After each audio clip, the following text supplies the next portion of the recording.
भंते। जनवरी के concluding days में पूज्य प्रवर लाडनू में विराजमान थे।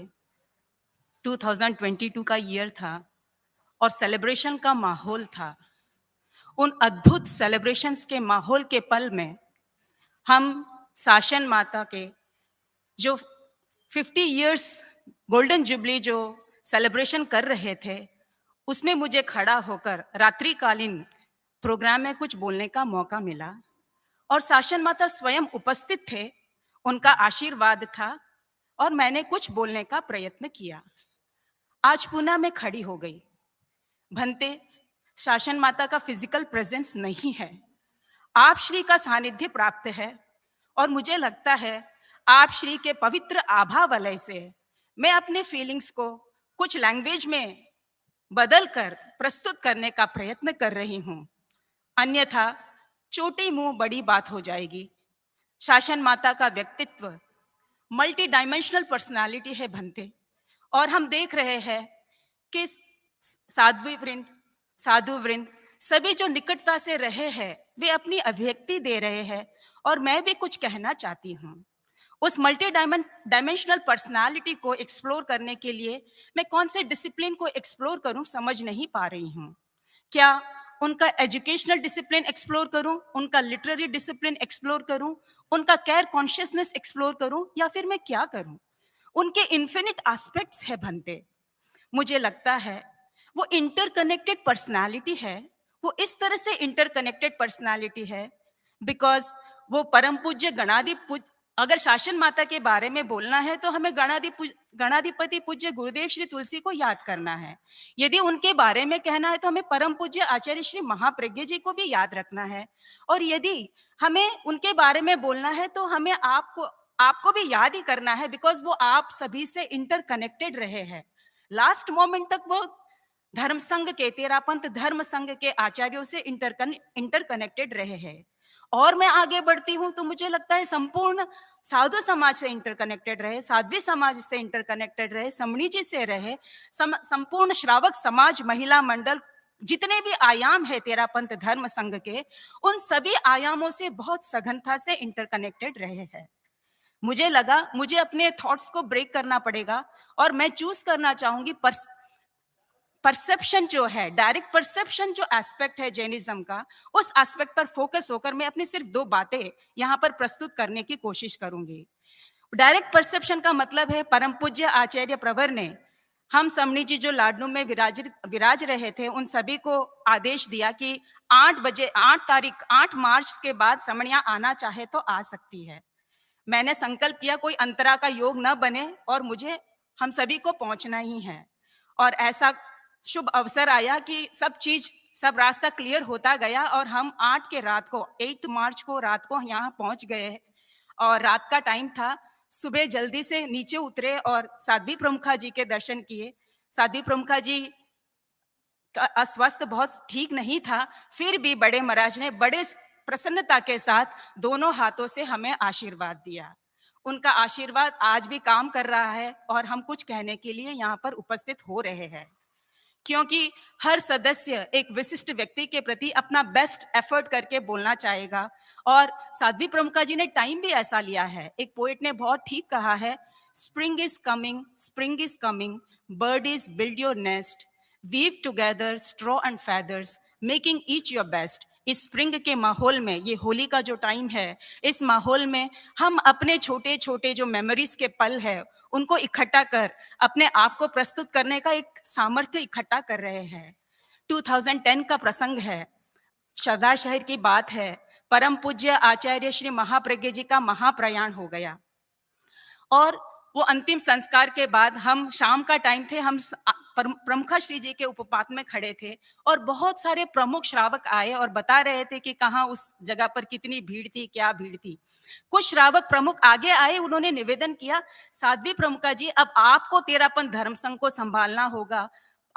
महाश्रमण जी जो है अभी यंग है, उनको इतना अनुभव नहीं भी हो सकता है, आपको बहुत अनुभव है, तो आपको भी परम पूज्य आचार्य महाश्रमण जी को कुछ सपोर्ट के रूप में रहना होगा।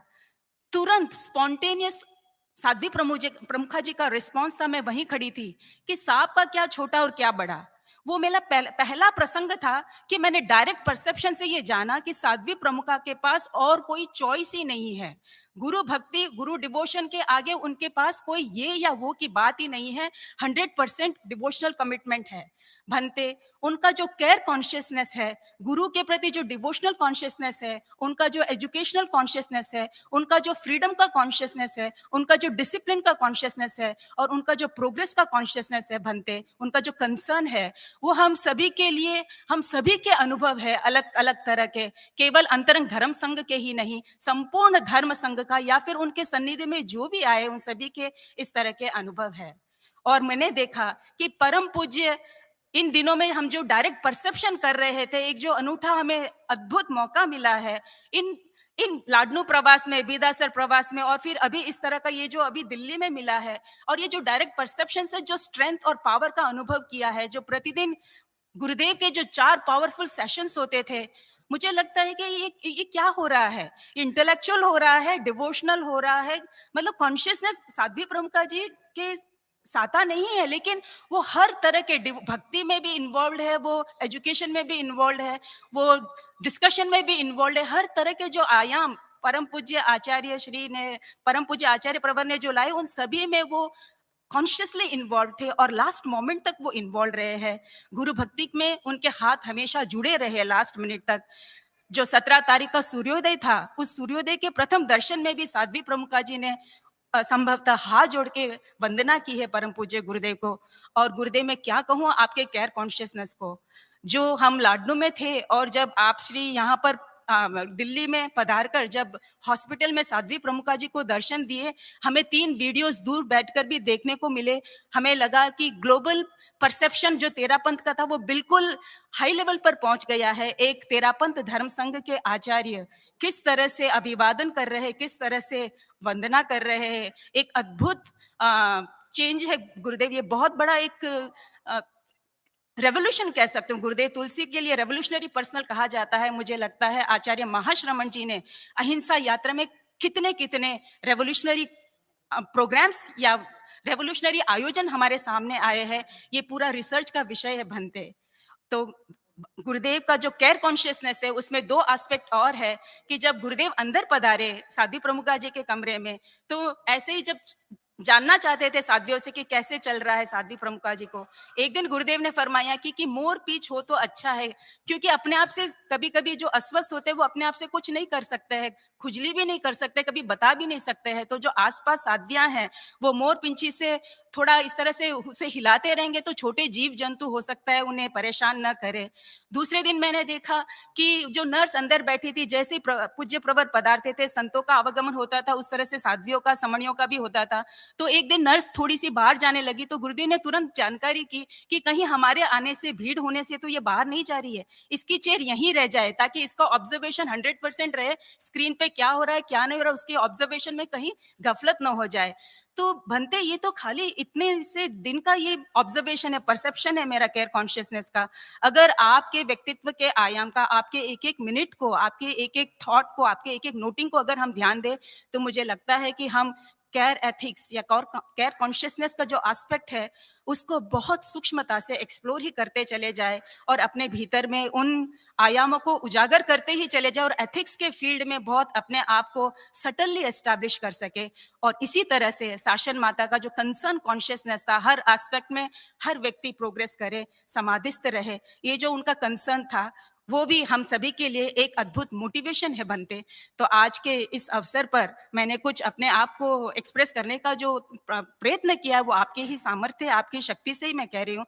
उनके जो गुण है हमारे भीतर भी आते रहे, हम प्रोफाउंडिटी में आगे बढ़ते रहे और जिन शासन में अपनी साधना को निरंतर उत्तरोत्तर विकसित करते रहे इन्हीं भावों के साथ। ओम आर्म।